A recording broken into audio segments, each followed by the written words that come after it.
This is a clip from episode 7 of Artifact Hunter, a series in which I start with a fresh level 65 account that has no artifacts on it, and one by one hunt them all down, showing you how I go about getting them, and how long it takes me to get each one.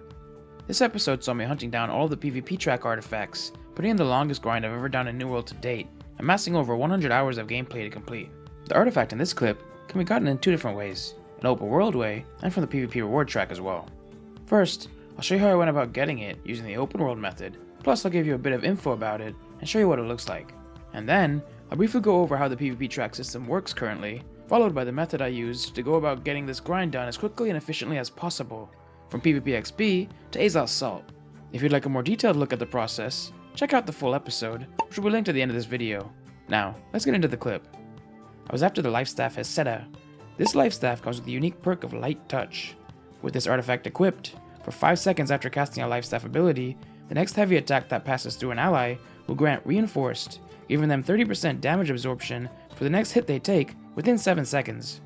Along with that perk, you also get Refreshing Move and Blessed, with a final perk of your choice.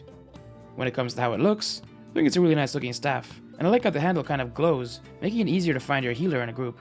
Along with being obtained on the PvP rewards track, this artifact can also be gotten from the open world boss, Parthenosius, over in Cutlass Keys. To get to him, teleport into the Shrine of Sisyphus fast travel point, and run east over to the elite stronghold, Eridanus. There's a fast travel point that looks closer than this one, but it's at the bottom of the cliff, so it's easier to just teleport into Sisyphus. You're going to want to run through the elite stronghold, and the boss will spawn in the room at the back of the structure, with 2 extra mobs in there, and a cluster of other mobs just outside the door. You will also need to cut through some trees to get into this building, so having someone with you with at least 150 logging is vital. The mobs around the area are very difficult to solo, so I highly recommend getting a group for this, but once I got here, I got to grinding. The first kill saw the start of my longest dry spell in a while when it comes to artifacts. Luckily for me, the group I gathered was down to stick around for a few more kills, as kills number 2 and 3 saw me still without Heceta. I continued inviting more and more people via recruitment chat as others would leave, and for kill number 4, I finally managed to get the artifact I was after. That makes Heceta the 21st artifact on the account. With the boss taking 6 minutes to respawn, and an average kill time of 1 minute, I had gotten Heceta after roughly 20 minutes of grinding, leaving the total grind time sitting at 49 hours and 35 minutes. But, like previously mentioned, you could also get this artifact from the PvP rewards track, if you didn't feel like going out and PvEing. So, let me go over how the PvP track reward system currently works when it comes to artifacts. Artifacts can only spawn from checkpoint 3 on a reward track, and only at certain levels. For starters, there's a chance for an artifact on tracks level 29 and 39, and then, from tracks 50 to 200, there's a larger chance. When it comes to the percentages, we have Zelenin over on Reddit to thank for these numbers. We have a whopping 98% chance at an artifact from tracks 50 to 99, and the odds decrease significantly after that, as seen on screen. Along with that, you have to take Azoth Salt into account, as each artifact will cost 50,000 salt to unlock, and with them dropping so frequently from tracks 50 onwards, you'll constantly be running out of Azoth Salt, due to its 100,000 salt cap.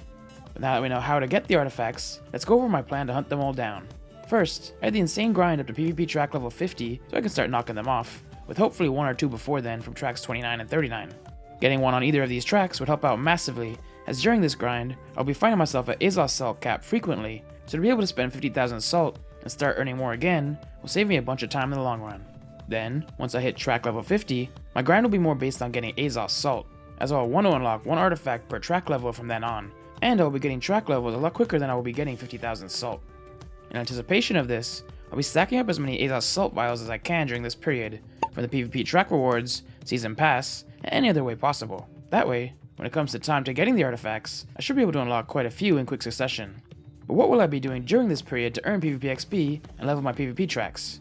Luckily for me, I'm the kind of player who enjoys both PvP and PvE, but with this account not being built that well for PvP, it would make the process a lot more frustrating. So I opted to mix a variety of PvE and PvP methods, depending on what I was in the mood for that day, which I will go over quickly. If I was in the mood for PvP, I'd jump in and tag all the races I could for the day, especially ones my faction was defending in, for higher odds at winning, and therefore more PvP XP. From there, I'd play OPR matches or 3v3s, depending on what I felt like, and when I needed a break, I'd AFK sit on faction control points to get some passive PvP XP. If you're looking for a guide on how I go about faction control points, I'll link one in the video description. If I wasn't in the mood for PvP, or I was getting frustrated with it, I'd focus more on PvE methods, which I'll quickly go over. For starters, there's the Great Cleave missions method, which is a simple and relaxing method for when I needed something less intensive. A video going over how I go about doing this method will be linked in the description as well, and at the end of this video. Or, I would join OPR matches and just build up bases while avoiding PvP, which I also have a guide on that will be linked in the video description for those of you who want to PvE and OPR.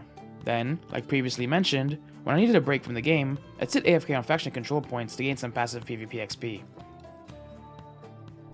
I did a combination of things to get my salt.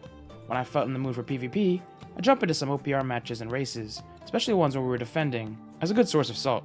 Or, if I wasn't in the mood for PvP, I'd farm corrupted breaches while flagged up, getting 1500 salt every couple of breaches closed. Plus, I would run the previously mentioned Great Cleave missions method on occasion as well, to change things up. I would also put all of the gold I was earning in this period into doing the Infused Alkahest method to earn Azoth salt on the side, which is a method I made a video going over that will be linked in the video description below. Sometimes I would even just pay people to come let me kill them outside Everfall Gate, 500 coins per person, to get fast and easy salt. If you do this though, make sure to only kill each person once, as after the first kill, you'll only get 25 salt per kill. I would get anywhere from 400 to 2300 salt per kill doing this, but every once in a while, kills would only give me 25 salt, so this is a very all over the place and expensive method. Thanks for watching another video. If you'd like to see the episode of Artifact Hunter this clip was taken from, click on the video to the left. Or, if you'd like to learn how to level your tracks via PvE with the Great Cleave Missions method, click on the video to the right.